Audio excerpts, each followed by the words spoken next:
નમસ્કાર વિદ્યાર્થી મિત્રો, હવે ગયા લેક્ચરની અંદર છેલ્લે આપણે ઉદ્વિકાસ એટલે કે ઉત્ક્રાંતિ એની વ્યાખ્યા સુધી ચર્ચા કરી ગયા હતા. એની અંદર આપણે ગયા લેક્ચરમાં છેલ્લે લિંગ નિશ્ચયની પણ ચર્ચા કરી ગયા. આજના લેક્ચરમાં આગળ આપણે મુખ્યત્વે ઉદ્વિકાસના ઉદાહરણોની ચર્ચા કરવાની છે. ખૂબ સરસ મજાના ઉદાહરણ દ્વારા અહીંયા આપણને ઉદ્વિકાસની સમજૂતી આપેલી છે. એટલે ઉદ્વિકાસ એક દ્રષ્ટાંત અથવા તો ઉદાહરણ. અહીંયા એક આપણને ઉદાહરણ દ્વારા સમજૂતી આપી છે, આપવાનો પ્રયત્ન કર્યો છે કે ઉદ્વિકાસ એ કેવી રીતે થાય છે. સમજીએ. એમ કીધું છે કે કોઈ એક લીલા પાંદડા વાળા ઝાખરામાં, અહીંયા આપણને ત્રણ ઘટનાઓ અથવા તો ત્રણ જુદા જુદા કિસ્સાઓની વાત કરેલી છે. પ્રથમ કિસ્સો અહીંયા હું લખીશ. પ્રથમ કિસ્સો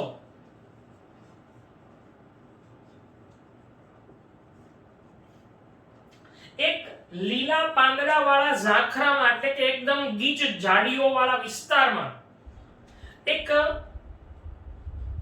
લાલ રંગના ભમરા રહેતા હતા. હવે એક ઉદાહરણ માટે એવું કીધું છે કે 12 એ લાલ રંગના ભમરાઓ જોવા મળે છે. જુઓ, આ રીતે દર્શાવેલું છે. 1 2 3.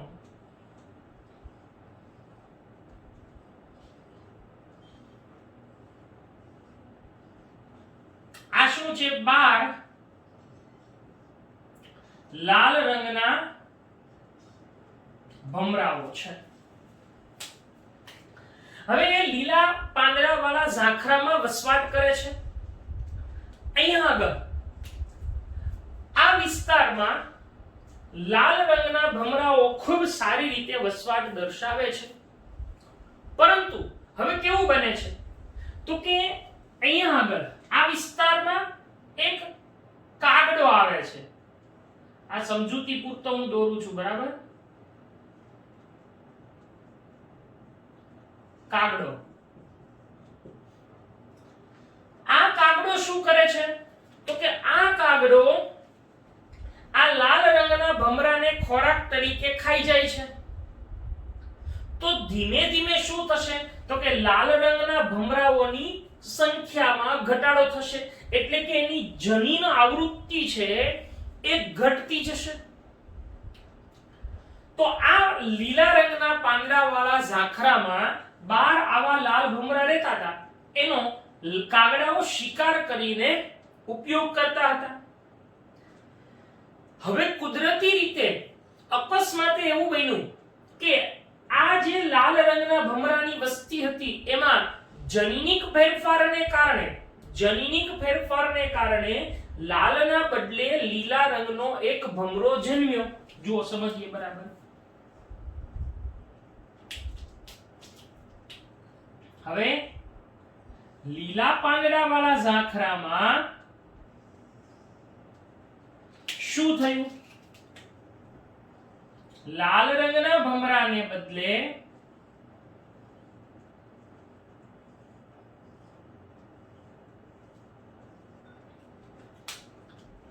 લીલા રંગનો એક ભમરો જન્મ્યો. જો આ ફેરફાર તો જ થાય કે જો એની અંદર જનીનિક ફેરફાર હોય. એટલે લાલના બદલે લીલા રંગનો ભમરો છે ઈ પેદા થયો. હવે અહીંયા આગળ કાગડાઓ છે એ તો હતા જ તે.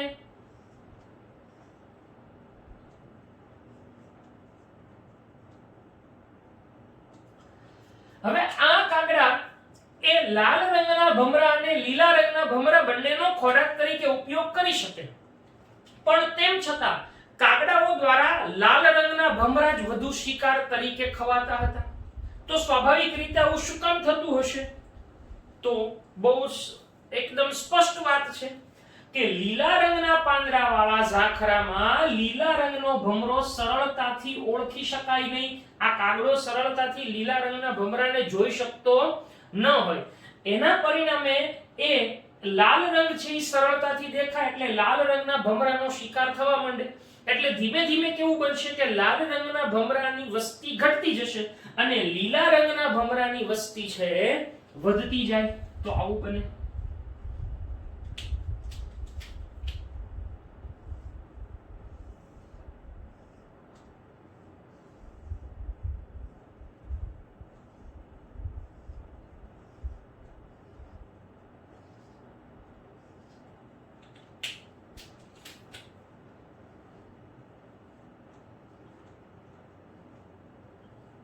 જો શું થયું ક્રમશઃ લાલ રંગના ભમરાની સંખ્યા ઘટતી ગઈ અને લીલા રંગના ભમરાની સંખ્યા વધતી ગઈ તો આવું શું કામ બન્યું તો કે કારણ કે કાગડા દ્વારા આ લીલા પાંદડાવાળા ઝાખરામાં લાલ રંગના ભમરા સરળતાથી ઓળખાઈ જતા હતા એટલે એને સરળતાથી શિકાર કરી શકતા જ્યારે લીલા રંગના ભમરા સરળતાથી ઓળખી ન શકાતા હોવાથી એનો શિકાર ન થતો એના પરિણામે એની સંખ્યા વધી એટલે કે લીલા રંગની જનીન આવૃત્તિ વધતી ગઈ અને લાલ રંગની જનીન આવૃત્તિમાં ઘટાડો થતો ગયો તો આ લાલના બદલે લીલા રંગનો ભમરો ઉત્પન્ન થવો એ ઉદ્વિકાસનું એક ઉદાહરણ છે કે જે લીલો રંગ એને ઉત્તર જીવિતતાની ખાતરી આપે છે એટલે કે જન્મ્યા પછી એ ઉત્તર જીવિતતા એટલે કે એ પોતાનું જીવન ટકાવી શકે એવી પરિસ્થિતિનું નિર્માણ અહીંયા શક્ય બને છે કારણ કે લીલો રંગ હોવાથી કાગડાઓ દ્વારા સરળતાથી ઓળખી શકાતો નથી તો આ કિસ્સો પ્રથમ કે જેની અંદર કલરમાં ફેરફાર થાય એટલે એક પ્રકારે એક ઉદ્વિકાસનું ઉદાહરણ છે બીજો કિસ્સો આપ્યો છે અહીંયા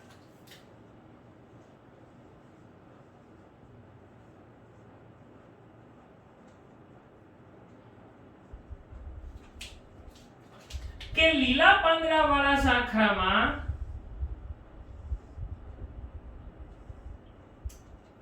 ઈ જે લાલ રંગના 12 ભમરાઓ હતા એ જ વસ્તુ અહીંયા ફરીથી કલ્પના કરવાની છે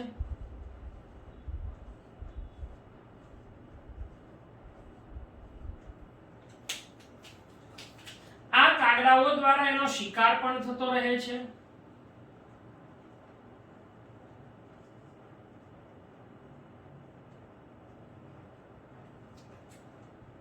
હવે સમજો કે અહીંયા આગળ આ પ્રદેશની અંદર લાલ રંગના ભમરાને બદલે એક વાદળી રંગનો ભમરો જન્મે છે જો ફરી વખત કહું પહેલા કિસ્સામાં લીલા રંગનો ભમરો જન્મ્યો હવે આપણે બીજો કિસ્સો લીધો છે તો બીજા કિસ્સાની અંદર લાલના બદલે એક કેવા રંગનો ભમરો જન્મે છે તો કે વાદળી રંગનો ભમરો જન્મે છે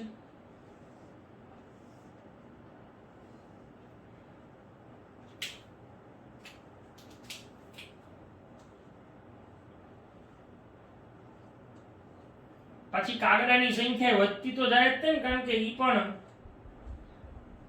વસ્તી વધતી જાય હવે જો અહીંયા લાલના બદલે કેવા રંગનો ભમરો જન્મે છે વાદળી રંગનો ભમરો એટલે અહીંયા આગળ કયા રંગનો ભમરો ઉત્પન્ન થાય છે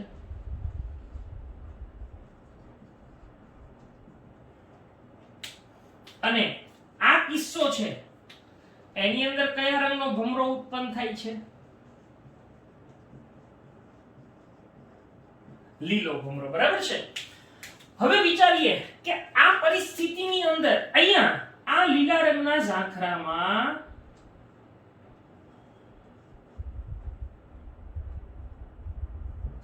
કાગડા દ્વારા લાલ રંગના ભમરાનો જ શિકાર થતો રહે છે પરંતુ આ લીલા પાંદડાવાળા ઝાખરામાં વાદળી રંગના ભમરાઓ પણ સરળતાથી ઓળખી શકાય છે એટલે વાદળી રંગના ભમરાનો શિકાર પણ થઈ શકે પરંતુ તેમ છતાં ક્રમશઃ લાલ રંગના ભમરાનો શિકાર વધતો ગયો અને વાદળી રંગના ભમરા છે એ પોતાની સંખ્યા વધારતા ગયા એટલે આ વસ્તીની અંદર પણ આપણને શું ફેરફાર જોવા મળે છે તો કે ધીમે ધીમે લાલના બદલે વાદળી રંગના ભમરાઓ છે એ વધે છે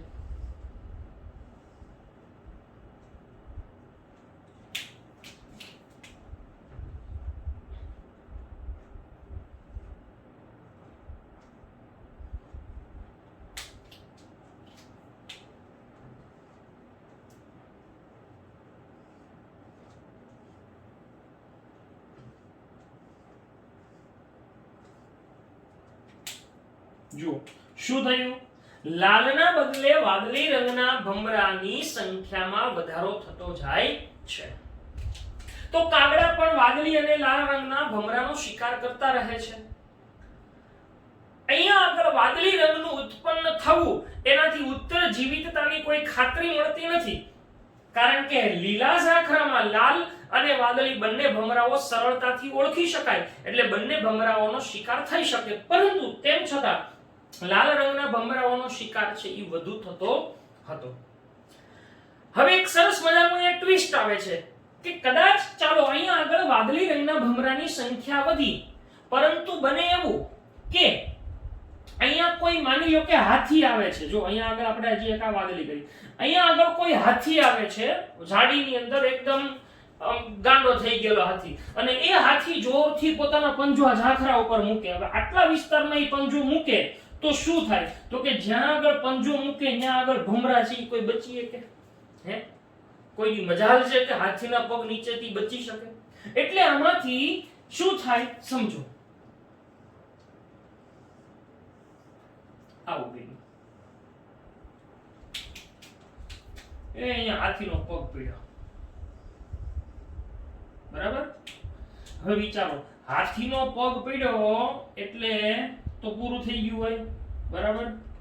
કેટલા એના રામ નામ સત્ય થઈ ગયા. હે, જેટલું દેખાય એટલું દોરીએ. અહીંયા જો આવું જોવા મળે. અહીંયા હાથીનો પગ પડે છે, તો એના પરિણામે કેવી ઘટના બને છે, તો કે એના પરિણામે મોટા ભાગના વાદળી રંગના ભમરાઓ છે એ મૃત્યુ પામે છે. તો અહીંયા વાદળી રંગની જનીન આવૃત્તિમાં ઘટાડો થાય છે. ઓકે, જો અહીંયા વાદળી રંગના ભમરાઓની સંખ્યા ખૂબ વધારે હોત અને આટલા ભમરા મરી જાત તો એ જનીન આવૃત્તિનો જે ફેરફાર છે એ બહુ મોટો ગણાય નહીં, પરંતુ ઓછી સંખ્યામાં ભમરાઓની જે જાતિ છે એ નાશ પામી, એના પરિણામે શું થાય છે, તો કે અહીંયા જનીન આવૃત્તિમાં ઘટાડો થાય છે. તો અહીંયા બીજા કિસ્સાની અંદર લાલના બદલે વાદળી રંગનું ઉત્પન્ન થવું એનાથી કોઈ ફાયદો ન થયો, એ લાભદાયી નીવડ્યું નહીં.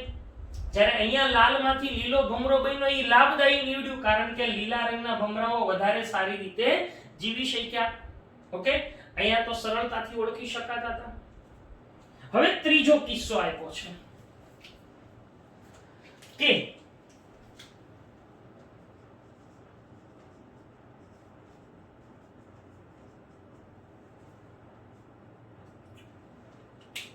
માની લો કે આ લીલા પાંદડાવાળા ઝાખરાની અંદર જે પાંદડા છે એને જ રોગ લાગુ પડ્યો છે. જો સમજો, અહીંયા શું કીધું છે, પાંદડાને જ રોગ લાગુ પડ્યો છે. સમજો બરાબર. હવે જો પાંદડાને રોગ લાગુ પડે તો શું થશે, પરિણામે અહીંયા જે ભમરા હશે એ ભમરાને પૂરતા પ્રમાણમાં ખોરાક પ્રાપ્ત થઈ શકશે નહીં, કારણ કે જૈવ ભારમાં ઘટાડો થયો છે. એટલે પરિણામે શું થશે, તો કે અહીંયા જે ભમરાઓ હશે એ ઓછા ખોરાકને કારણે એના કદમાં ઘટાડો થશે. જો અહીંયા આપણે નાના નાના ભમરા કરીને કદ ઘટી ગયું, માત્ર સમજૂતી માટે. હા,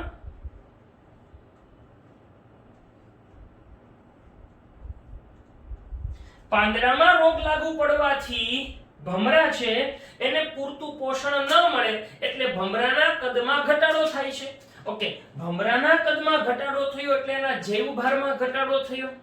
તો એના કારણે સાંભળજો, એના ડીએનએ માં, એના જનીનમાં કોઈ ફેરફાર થતો નથી. એ ખાલી પાતળા બને છે એ જ, બાકી કોઈ જનીન ફેરફાર થતો નથી. હવે ક્રમશઃ એવું બન્યું કે ઘણા વર્ષો પછી ફરી વખત આ પાંદડા છે, એટલે અહીંયા પાંદડાને રોગ લાગુ પડ્યો, એટલે ખરેખર અહીંયા શું થયો હશે, જૈવ ભારમાં ઘટાડો થાય છે. ઓકે, હવે એવું બને છે ફરી વખત કે કોઈ જે પર્ણ હતા એની અંદર જે રોગ હતો એ દૂર થઈ ગયો. હવે રોગ દૂર થઈ ગયો,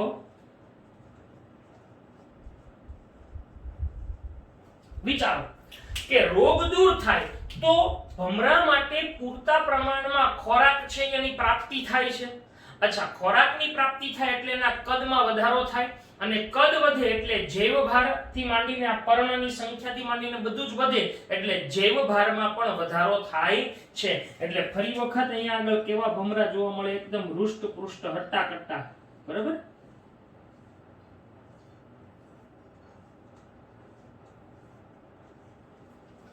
તો રોગ દૂર થવાથી શું થાય છે? તો કે જૈવ ભારમાં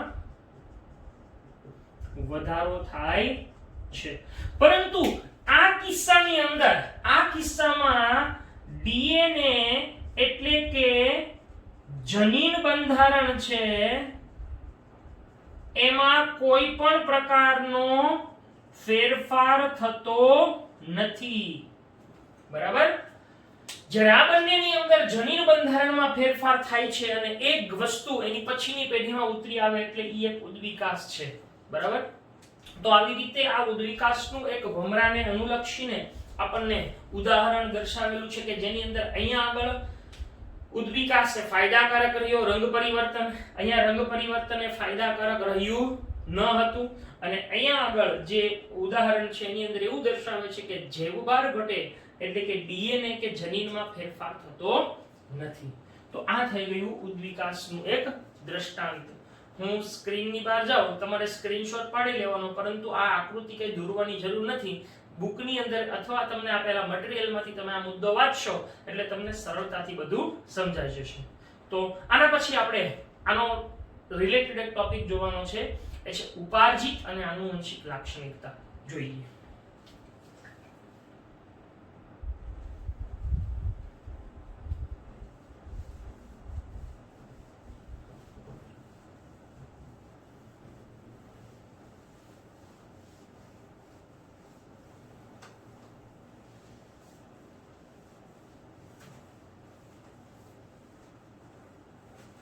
ઉપાર્જિત અને આનુવંશિક લાક્ષણિકતા.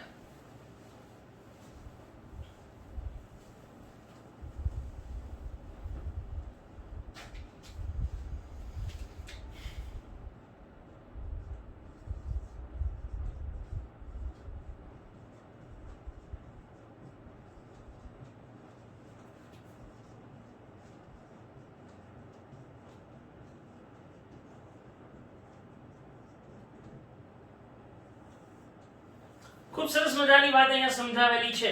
ઉપાર્જિત અને આનુવંશિક લાક્ષણિકતા શું છે? આપણે અગાઉ પ્રકરણ નંબર 8 ની અંદર પ્રજનન કોષોનું નિર્માણ આવતું હતું, એટલે કે જન્યુઓનું નિર્માણ આવતું હતું. આ જન્યુઓનું નિર્માણ એ જનન અધિચ્છદ તરીકે ઓળખાયેલા અધિચ્છદમાંથી થાય છે. એટલે અહીં એક વસ્તુ લખીશું કે જન્યુઓનું નિર્માણ શેમાંથી થાય છે? જનન અધિચ્છદમાંથી થાય છે.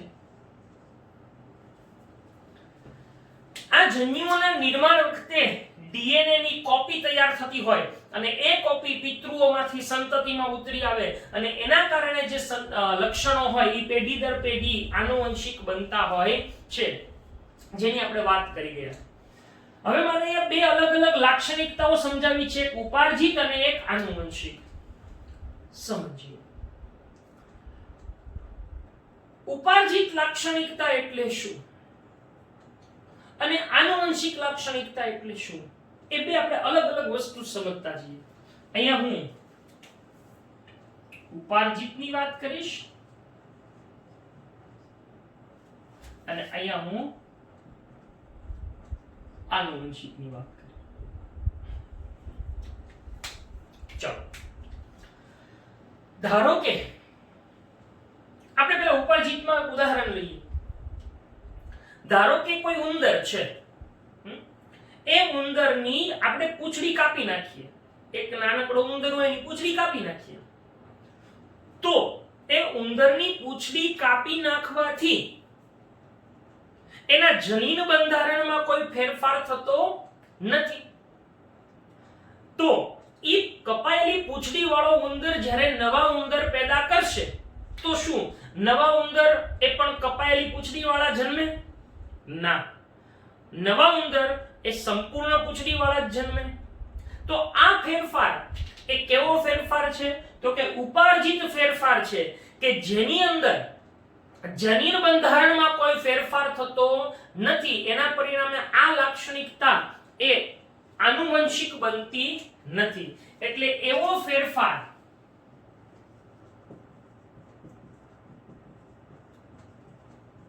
જેમાં જનીન એટલે કે ડીએનએ માં ફેરફાર થતો નથી, પરિણામે તે લક્ષણ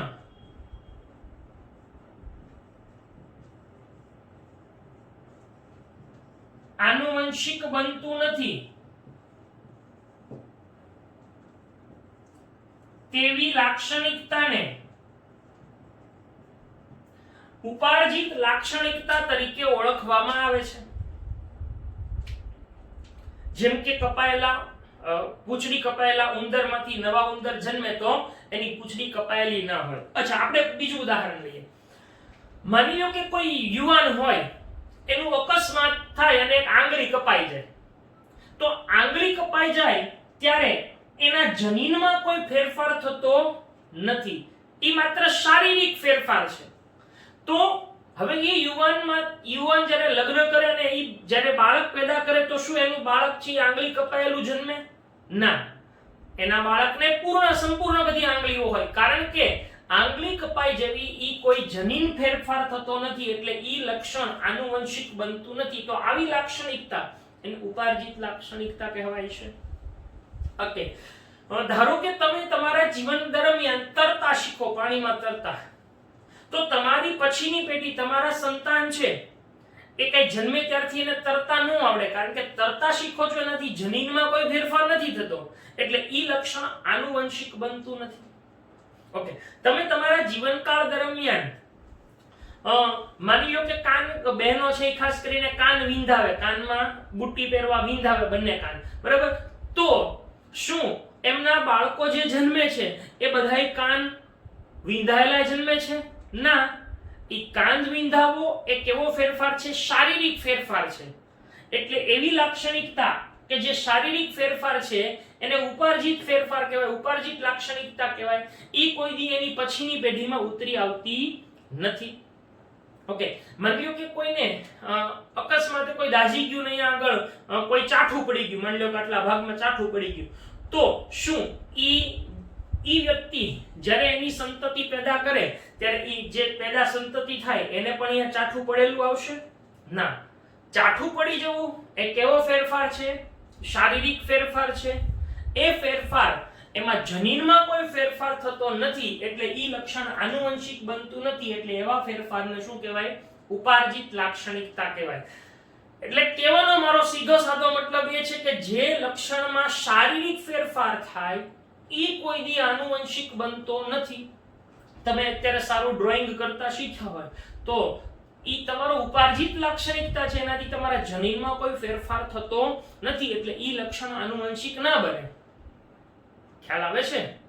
અચ્છા, આપણે જાણીએ છીએ કે કેવી રીતે ચપ્પલ પહેરીને બરફ ઉપર ઘસડાવવું, બરાબર છે?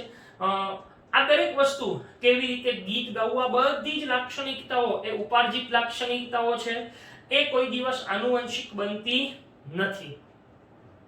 હમણાં આપણે જોઈ ગયા ભમરાનું ઉદાહરણ, શ્રેષ્ઠ ઉદાહરણ તમને આપું. ચલો એક કલ્પના કરીએ કે આપણે લાલ રંગના ભમરા હતા, બરાબર છે? એ લાલ રંગના ભમરા ઉડતો હોય, એમાંથી એકાદા ભમરાને પકડી લઈએ, સમજો, બરાબર? અને એની ઉપર લીલો કલર કરી નાખીએ, અને પકડીને લીલો કલર કરી નાખ્યો, બરાબર છે? તો શું એ જે લીલો કલર કર્યો ઈ ભમરો જ્યારે નવા ભમરા પેદા કરે તો શું ઈ લીલા જન્મે? ન જન્મે ને, બરાબર? શું કામ ન જન્મે? કારણ કે ઈ કેવો ફેરફાર છે? ઉપાર્જિત શારીરિક ફેરફાર છે, એની પછીની પેઢીમાં ન જાય. પણ આપણે હમણાં જોયા ઉદાહરણ એમાં કે લાલના બદલે લીલા રંગનો ભમરો કુદરતી રીતે જન્મ્યો, જનીનમાં ફેરફાર, તો ઈ પાછું કેવું બને? તો કે ઈ લીલો ભમરો ફરીથી નવા ભમરાને જન્મ આપે ત્યારે ઈ લીલો જન્મે. એટલે આમ ઉપાર્જિત અને આનુવંશિક લાક્ષણિકતાઓ કેવી કઈ છે? તો કે જે લાક્ષણિકતાઓ એટલે કે એવો ફેરફાર કે જેમાં જનીનમાં ફેરફાર થાય અને એ એની પછીની પેઢીમાં ઉતરી આવે તો એને આનુવંશિક ફેરફાર કહેવાય છે. તો અહીંયા ઉદાહરણ તરીકે શું આવે?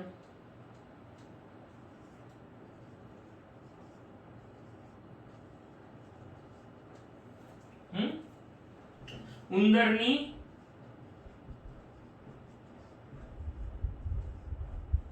કપાયેલી પૂંછડી પછી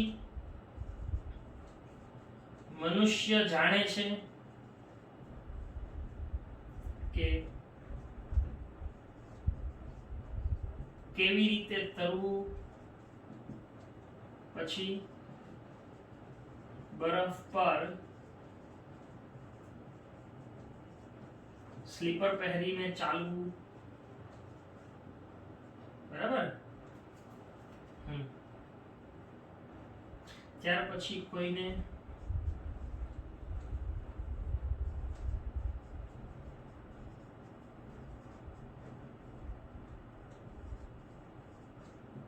ચહેરા પર ચાઠું પડવું.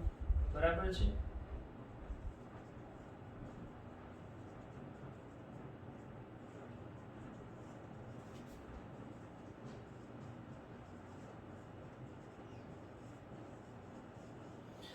આ બધા જ ફેરફારો એ શારીરિક ફેરફારો છે. બરાબર. આ બધા જ ફેરફારો એ કેવા ફેરફારો છે? શારીરિક ફેરફારો હોય એ ક્યારેય જનીનિક બનતા નથી. બરાબર છે. જ્યારે આનુવંશિક ફેરફાર એટલે કે એવો ફેરફાર કે જેમાં ડીએનએ અથવા જનીનમાં ફેરફાર થાય છે, પરિણામે તે લક્ષણ આનુવંશિક બને છે. આવા ફેરફારને શું કહેવાય છે?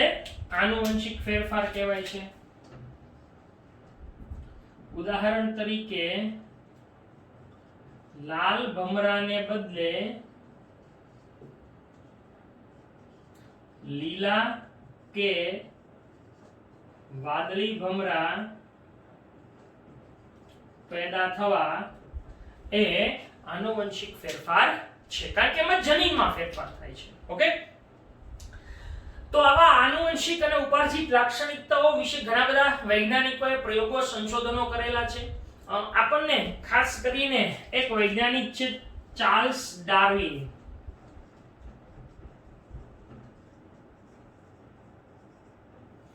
એમણે પ્રાકૃતિક પસંદગીનો સિદ્ધાંત આપ્યો. ઉદ્વિકાસ માટે પ્રાકૃતિક પસંદગીનો સિદ્ધાંત આપ્યો. પરંતુ એ સમયની અંદર એ જનીન વિદ્યા વિશેનું જ્ઞાન ધરાવતા ન હતા, એટલે કે એ મેન્ડલના જ્ઞાનથી અજાણ હતા. અને મેન્ડલ છે એ ચાર્લ્સ ડાર્વિનના કાર્યથી અજાણ હતા, કારણ કે ત્યારના સમયમાં આપણે અત્યારે જેમ આધુનિક યુગ છે, માહિતીનું આદાન પ્રદાન ખૂબ સરળતાથી થઈ શકે એવી કોઈ ટેકનોલોજી નહોતી.